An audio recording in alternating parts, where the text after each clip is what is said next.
एक समय की बात है, पहाड़ियों के बीच बसे एक शांत गांव में सैमुअल नाम का एक ईमानदार बूढ़ा व्यक्ति रहता था। वह अपनी अटूट सत्यनिष्ठा और सच्ची दयालुता के लिए दूर दूर तक जाने जाते थे। सैमुअल ने अपने आसपास की दुनिया को बदलते देखा था, लेकिन उनके सिद्धांत दृढ़ रहे।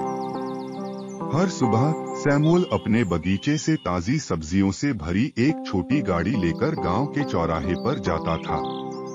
उनकी उपज अपनी गुणवत्ता के लिए प्रसिद्ध थी और ग्रामीण उनके आगमन का बेसब्री से इंतजार करते थे। सैमुअल प्रत्येक व्यक्ति का गर्मजोशी भरी मुस्कान के साथ स्वागत करता था और उनकी खरीदारी का हिसाब किताब करते हुए बीते दिनों की कहानियां साझा करता था। एक धूप वाले दिन गांव से गुजर रहे एक यात्री की नजर सैमुअल की गाड़ी पर पड़ी।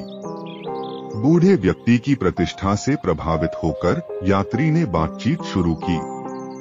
सैमुअल ने अपने जीवन, अपनी खुशियों और अपनी कठिनाइयों के बारे में खुलकर बात की और वर्षों के दौरान अपनी यात्रा का एक ज्वलंत चित्र चित्रित किया।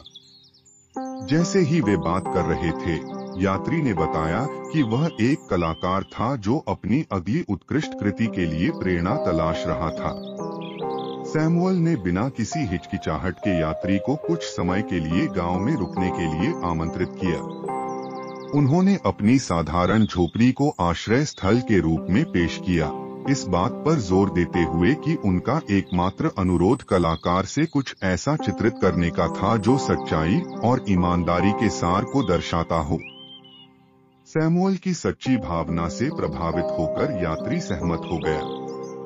उन्होंने गांव के जीवन को देखने, उसकी लय में डूबने और ईमानदारी के क्षणों को कैद करने में कई सप्ताह बिताए। परिणामी पेंटिंग में सैमुअल को गांव के चौराहे पर दर्शाया गया है, जो ग्रामीणों से घिरा हुआ है, जो उसके उदाहरण से प्रेरित होकर अपना सिर ऊंचा किए हुए हैं। जब गांव के चौराहे पर कलाकृति का अनावरण किया गया, तो वहां एक भी नजर सूखी नहीं थी।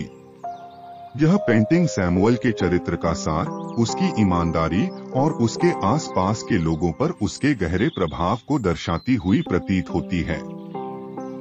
यह आने वाली पीढ़ियों के लिए अखंडता का प्रतीक बन गया।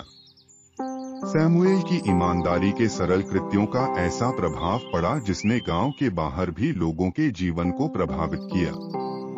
यात्री ने अपना अनुभव दूसरों के साथ साझा किया और सैमुअल की कहानी फैलने लगी। ईमानदार बूढ़े व्यक्ति की कथा से प्रभावित होकर दूर दूर से लोग गांव का दौरा करने आते थे। जैसे जैसे साल बीतते गए, सैमुअल ने अपने बगीचे की देखभाल करना जारी रखा और अपनी बुद्धि को हर उस व्यक्ति के साथ साझा करना शुरू कर दिया जो इसे चाहता था। उसके बाल चांदी के हो गए और उसके चेहरे पर रेखाएं खुद ब खुद उभर गईं, लेकिन उसकी आत्मा बेदाग रही। वह ईमानदारी की शक्ति का एक जीवित प्रमाण बन गया था, एक ऐसी दुनिया में प्रकाश की किरण जो कभी कभी अंधेरी लगती थी। और इसलिए ईमानदार बूढ़े व्यक्ति सैमुअल की कहानी जीवित रही, जिसने इसे सुनने वाले सभी को याद दिलाया कि ईमानदारी और दयालुता वास्तव में जीवन के पाठ्यक्रम को आकार दे सकती है और इससे प्रभावित लोगों के दिलों पर एक अमिट छाप छोड़ सकती है।